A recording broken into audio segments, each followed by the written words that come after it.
Es muy probable que usted alguna vez en su vida haya escuchado el dicho de usted tiene un gran potencial. O quizá alguien se lo pudo haber dicho a sus hijos o hijas. Es que su hijo tiene un potencial para jugar fútbol, su hija tiene un potencial para la ciencia, etcétera, etcétera, etcétera. Pues resulta que este dicho de tienes mucho potencial tiene en realidad una connotación en la ciencia. Se le llama energía y es clave para que los carros de NASCAR o Fórmula 1 puedan andar.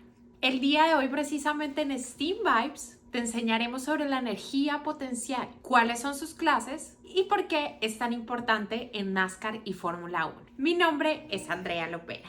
Bienvenidos y bienvenidas. Resulta que hay dos tipos de energía, la energía potencial y la energía cinética. El día de hoy nos ocuparemos de la segunda.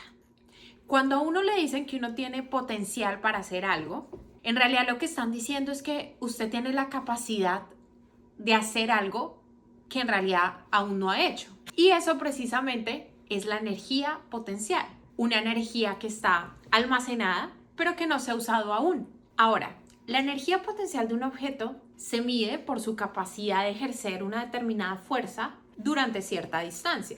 Entonces, por ejemplo, si usted pone un carro de carreras en una colina, en la cima de una colina, pues ahí el carro va a estar cargado de un tipo de energía muy especial, de un tipo de energía potencial especial, que es la energía potencial gravitatoria, que es un tipo de la energía potencial.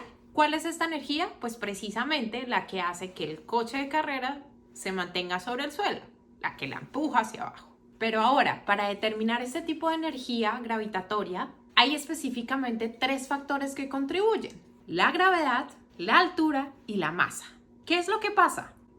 Que la gravedad es constante, pero la altura y la masa de un peso no lo es. Por lo tanto, si usted modifica la altura y la masa de un objeto, pues esto puede hacer que aumente o no la energía potencial que ese objeto tiene. Entonces, para hacerlo un poco más gráficamente, si usted tiene un objeto sobre una superficie, en este caso el libro, el objeto es la taza de café. Si usted tiene este objeto, ¿puede usted decir que tiene una energía potencial en este estado actual? Pues no, porque no hay distancia. Es decir, no hay una distancia en la cual la gravedad pueda empujar hacia abajo. Sin embargo, si usted tiene el objeto a cierta distancia, ¿puede usted decir que aquí hay energía potencial? Pues sí, efectivamente sí, porque el objeto puede recorrer esta distancia gracias a la gravedad. Ahora, este tipo de energía potencial, que es la gravitatoria, es solamente un tipo de energía potencial. En realidad hay muchas más. Bueno, muchas no, en realidad son 4. Y son muy importantes para los carros en general y para los carros de NASCAR y Fórmula 1. Veamos cada una de estas. Ya vimos la gravitatoria o gravitacional, que es esa en la que se almacena en un objeto debido a su altura, ¿no?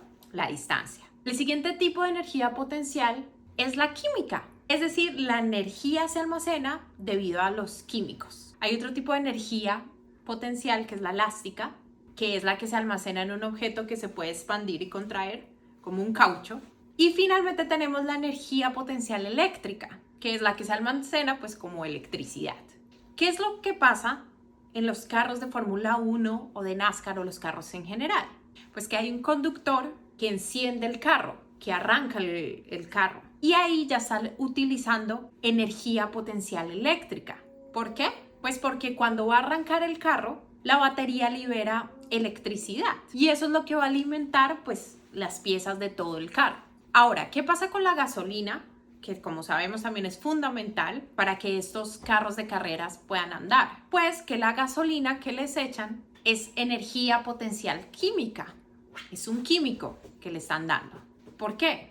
Pues porque cuando la gasolina se quema, hay una reacción química que libera energía y hace que el carro pues se encienda y pueda andar por la pista. Hay algo curioso con las baterías de los carros. Y es que en realidad estos tienen energía potencial química. Es decir, dentro de ellos hay energía potencial química, un químico. Pero cuando se libera, lo que libera es energía potencial eléctrica. Ahora, ¿en dónde se puede ver la energía potencial elástica? Pues en la suspensión de los carros, es decir, ese sistema de suspensión que hay entre la rueda y la base. ¿Qué es lo que pasa? Que cuando un carro golpea una piedra, golpea un bache o algo por su estilo, pues la suspensión absorbe el impacto al comprimirse, pero luego se estira y libera la energía que tiene almacenada, lo que hace que empuje el neumático y pues esto ayuda a que los carros no pierdan la adherencia a la pista. Ahora, cuando la energía potencial empieza a andar, empieza a moverse, pues ahí estamos hablando ahora de energía cinética. Otro tipo de energía muy importante para NASCAR y Fórmula 1, y la cual abarcaremos en el siguiente video de esta serie de la ciencia detrás de NASCAR y Fórmula 1. Nos vemos en un siguiente episodio.